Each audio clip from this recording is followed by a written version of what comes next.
A very good day to all of you out there. This is Admav here with another episode of Admav's Corner. Please pardon the way that I'm sounding right now. I'm not sure if you can hear it, but it feels like I can hear it, and I could definitely feel it. I bit my tongue really hard in the last week, and it's still in recovery, so it still feels kind of bruised up. So whenever I talk, I kind of have to modify the way I speak, which results in my speaking voice sounding potentially a little weird. I'm not sure, but I'm trying to speak as clearly as I can so that y'all can understand me. So you may have noticed that I didn't have a podcast out last week, and that would be a very good observation. Last weekend, I went on a portage trip to Algonquin Provincial Park with my best friends. My friends and I go every year. This was our 6th time, and as usual, it was an amazing time. It was a beautiful time. Actually, it was a life-affirming time. It's something that I tell everybody that asks me how my trip went. It was life-affirming. It was very grounding, and I'll expound on that a little later on. I'm a little bit frustrated that I didn't keep my weekly streak going, but things happen in life, and that's just how it goes. I didn't mean to miss recording an episode, but due to my schedule and my kind of poor planning, I didn't record an episode beforehand, and so there was nothing ready to release on the previous Friday. Just so that I can be clear, today is August 12th, 2022, so there should have been an episode that came out on the 5th last week. It's the 5th, right? Yeah. So the reason why I wasn't able to record is because, as I mentioned, I just started this job of mine earlier this year, about 6 months ago now, and I guess I didn't account for the schedule that I got used to, which was my 4 p.m. to midnight shift. And so I left everything last minute, and I thought I could just pack with no problem. No, I was wrong. I basically only had like a full day to pack. I mean, a full day in total because of work. And I had just tried to pack as much as I can before I had to go to work in the afternoon, but it wasn't enough, so I had to finish packing the night before we were supposed to go to Algonquin. So I came home at 10. And that is earlier. I mentioned 4 to 12, but they had asked me to come in at 2 and start early because there was vaccine work to be done, which meant that I needed to go to the freezer, which requires a lot of energy to work in, and I was there pretty much all day. So when I came back home, I was pretty tired, but I still had to finish packing. And my friend from Toronto, what did I call him? What was the alias that I gave him on the last episode? I think I called him GR. Yeah, GR. GR came from Toronto.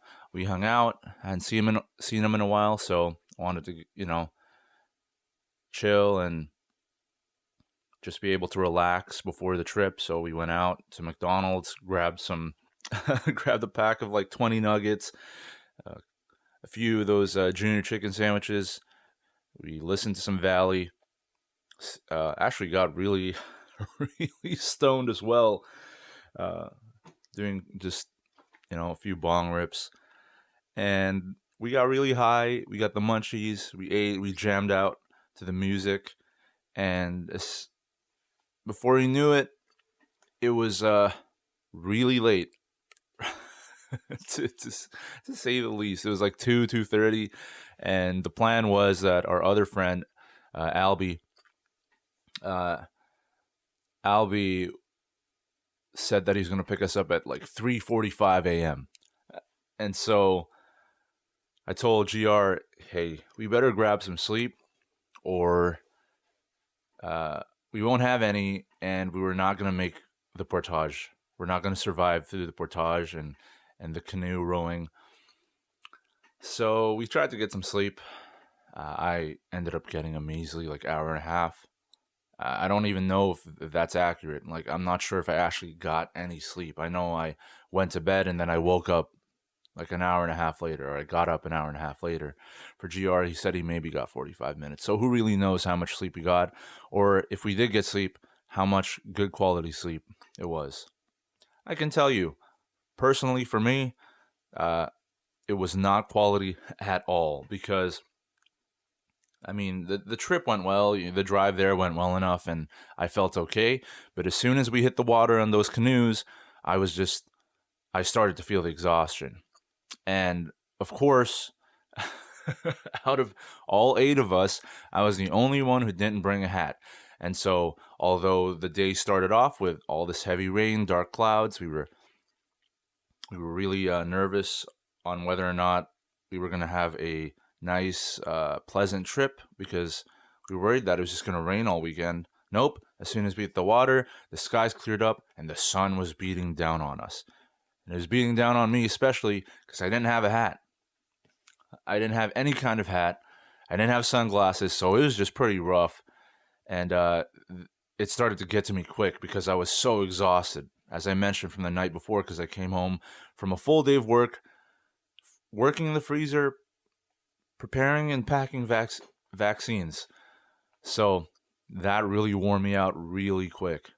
And I was the only one without any kind of, shade or head protection. And I was so tired. I don't even know how I survived those portages. I felt like at some points I was being dead weight. I didn't want to be, a whiner. I didn't want to complain. I didn't want to bog the guys down. So I was just pretty quiet. I didn't have much energy on me. All I could do was use whatever energy I had left to focus on making it through the portage, and just focused on rowing whenever we were on the canoe. Fortunately, we got to where we needed to go safely with no major incidents, compared to last year, where at the beginning of the trip, when we went on the canoe, we kind of tipped over and fell out. It wasn't really, we call it a capsize, but it's not a true capsize, really. It was like a semi-capsize. Either way, it was a very unpleasant experience because, we all got soaked in the water before we even embarked on our journey to our campsite, which ended up canceling the planned portage that we had. Not only that, a few of us lost some stuff, especially GR. He lost his beloved pair of Bluetooth headphones that he's had for some years, and his iPhone broke too. But at least he ended up getting a new one out of that. But this trip, it went fairly smoothly overall. And there was also, like last year, a second trip, not the physical one, more of a metaphysical trip, but we'll talk about that later, as I'm planning to release 2 episodes today to make up for the lack of an episode last week. And it's not just for the sake of a missing episode. I actually did want to split talking about these 2 things, because in this one I just kind of wanted to talk about the trip a little bit, as I think it's important to kind of just reflect on all the events that happened. But I also want to talk about that other thing in a separate episode of the podcast, because that's all I want to focus on that episode. So yeah, the trip went well. We got to our campsite. It was a very nice campsite. One of the best, for sure.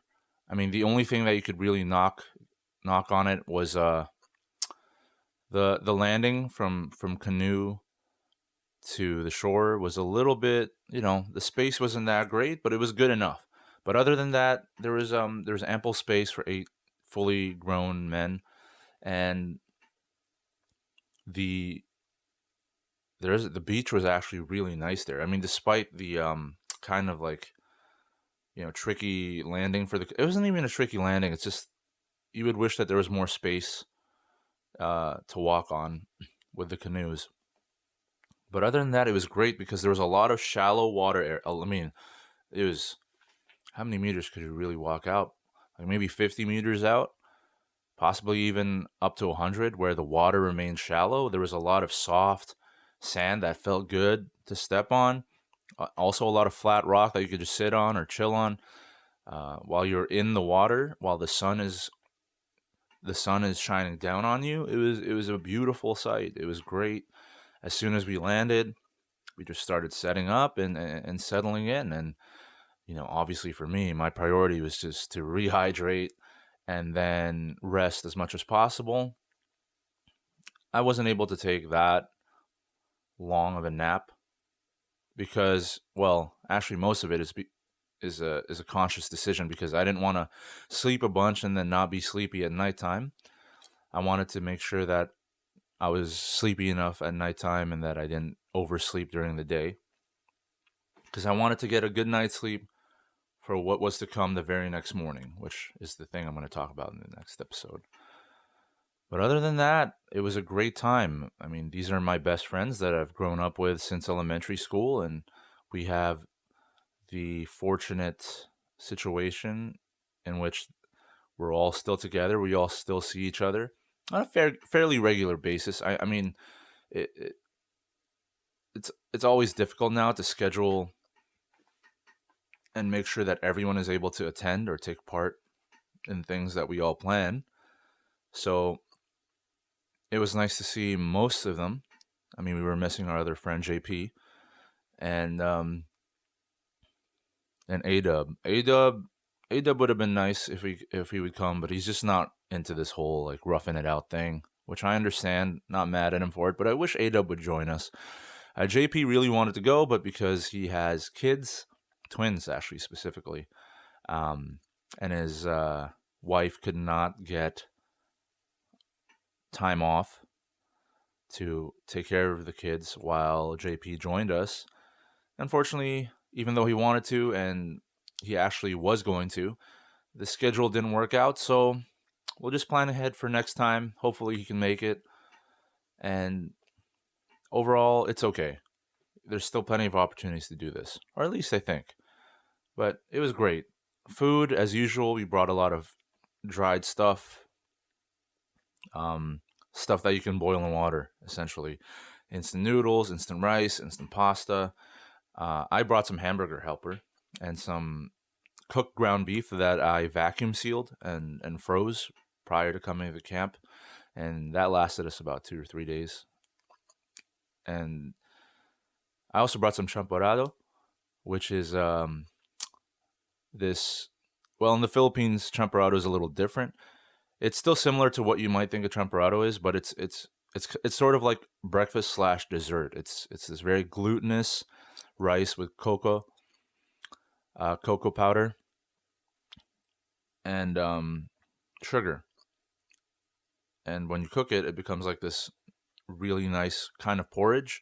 And usually you would sprinkle a bit of milk on it, specifically evaporated milk. It is the best milk to go with champorado, Filipino champorado. But I didn't bring that because they're not allowed cans, and they won't, with the temperature and the lack of any sort of refrigeration, evaporated milk is not going to last, especially in the summertime. So I just brought powdered milk, which worked well enough.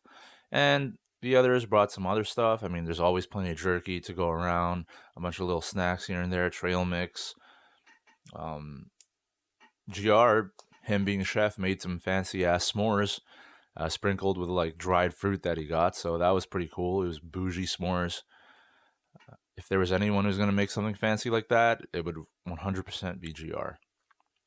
But yeah, I mean, it was just a great time. Whatever you want to do, we did. And we just relaxed, really, and spent a lot of time doing nothing sometimes. Just out there surviving, gathering water for everyone, processing wood for fire. One of my friends was whittling. He made a wooden spoon. Actually, several wooden spoons. Actually, 2 wooden spoons and like this weird kind of back scratcher. He's still kind of a novice at the whole whittling thing, but he's really, really good. But that's just him. Kiz is just very good with his hands. That's what I'm gonna call him, actually, Kiz, based on a Japanese alias that he always used back in the day when we were kids. Kizoku. is the full one, but I'll just call him Kiz. Yeah, Kiz is very talented at crafting things, and it was fun seeing him just work away at this piece of wood there with his whittling kit. Some of the guys went fishing.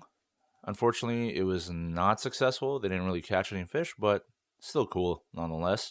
And there was one day where we all just spent time in the water. As I said, there was an amazing beach area, a lot of great sand, and a lot of flat rock. And sometimes we would just be we we would either be in the water in the sand, just swimming, soaking it up, or we would just put our chair on that flat rock and just sit there and just kind of do nothing and appreciate the scenery around us.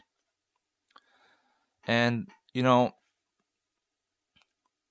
upon reflection of all of these things and everything that we did, really, I think what I'm trying to say is, and it was an amazing trip. You don't know how many of these you have left, even though we've been friends for so long and we always manage to find time with each other. Things can change in an instant. Things can change at a drop of a hat. And so whenever you get opportunities like this where everyone can get involved and everyone is able to make time, you really have to take a step back, breathe in, breathe out, and realize how lucky you are to be in a position like this. I definitely felt that. I felt lucky to be in a position like this where I still have these guys in my life who have been my best friends, my brothers. I love these guys.